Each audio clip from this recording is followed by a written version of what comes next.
Ndewono ndị be anyị abịakwana m tata ka m na unu kpaa iwe njimaka ebe tata bụ iwe gbasara anụmụ nwaanyị na ana Igbo ndị ọgbara ọhụụ na anụ nwaanyị anyhow ebe ba bụ nwaanyị bụ edulu aghara bụ elu jekwa ndị bebe ma ọ mara ebe nwaanyị si ọkwụghọtago ọdọ na ọ na-emebu bifo mana ọ bụrụzi otu o si eme ka o si eme kịta maka na nke kịta ọ dịzi too much and ọ bụrụ otu anyị si eme asị Igbo people asị ndị nwere culture ịghọtago a sị na onye amakwa n'ebe o si gwụla egwu ọbịa nwere onye si n'enu da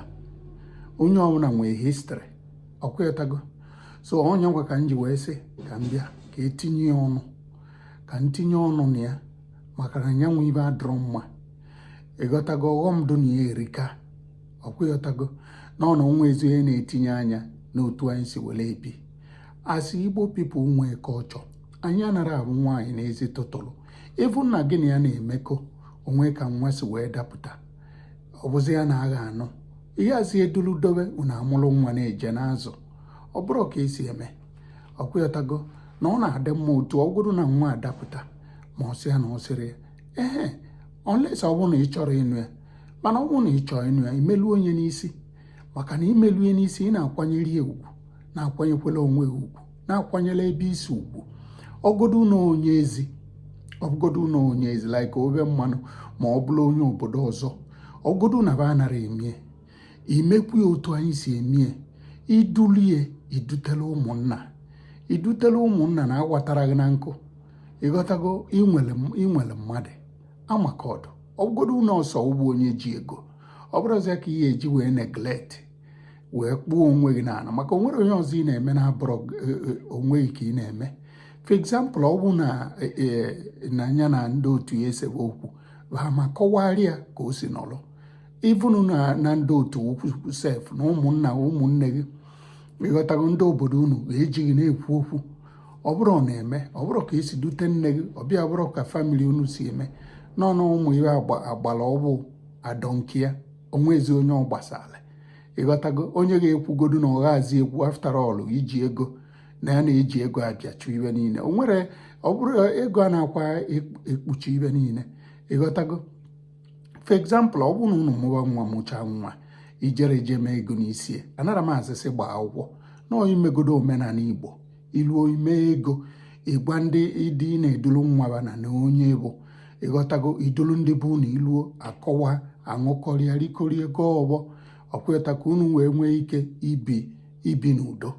ifugie maka na onwe ibe menya bụ nwa ma unu na-anụ ịbụ na o nwere mmadụ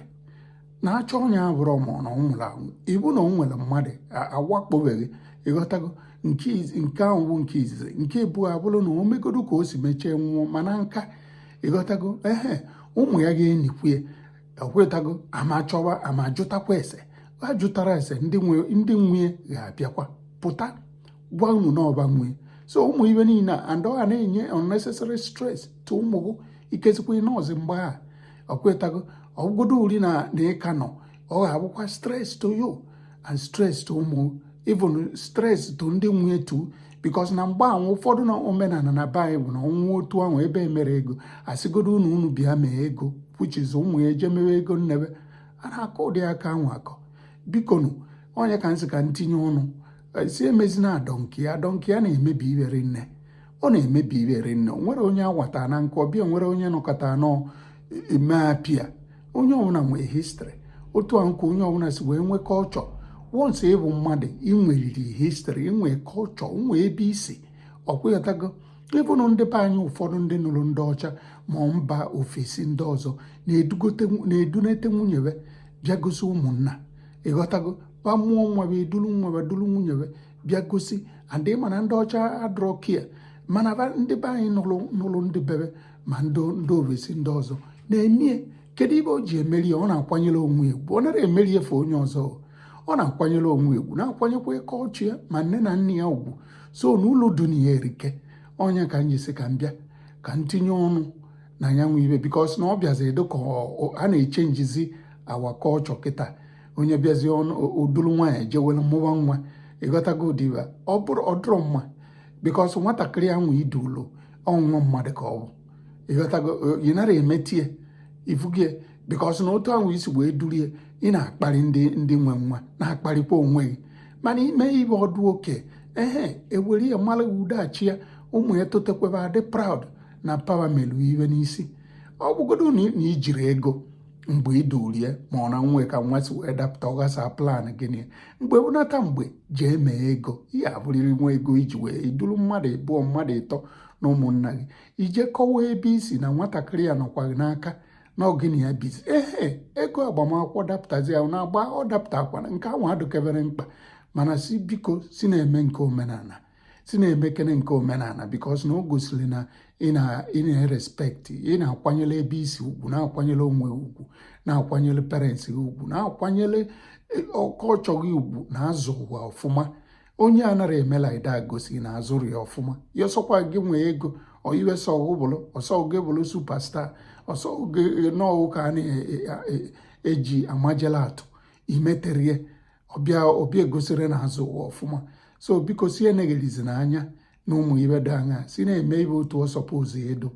asị anyị nwa bụ ndị Igbo bikos ndị Igbo bụ ndị na-echebanye ibe echiche ọfụma bifo eme ibe onye ka nsị ka m bịa ka nkọwa ka ntinyekwa ọnụ na ya bikonu onye na-emebie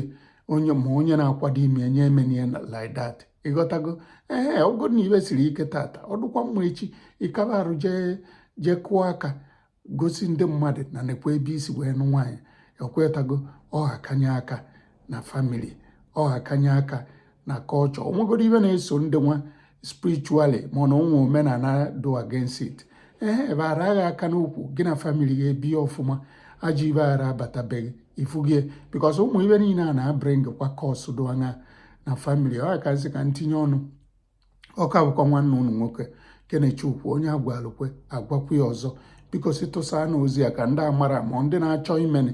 ma ndị akọwarala ọfụma kaba maria ịghọtago anyị na-eme anyị niile wee na-amụta onye nwee kọmentị ya jee tinye aka n'ibe a na-eme ka anyị niile wee na-amụta na-akụzikwe ngwa ka ọ dị na next video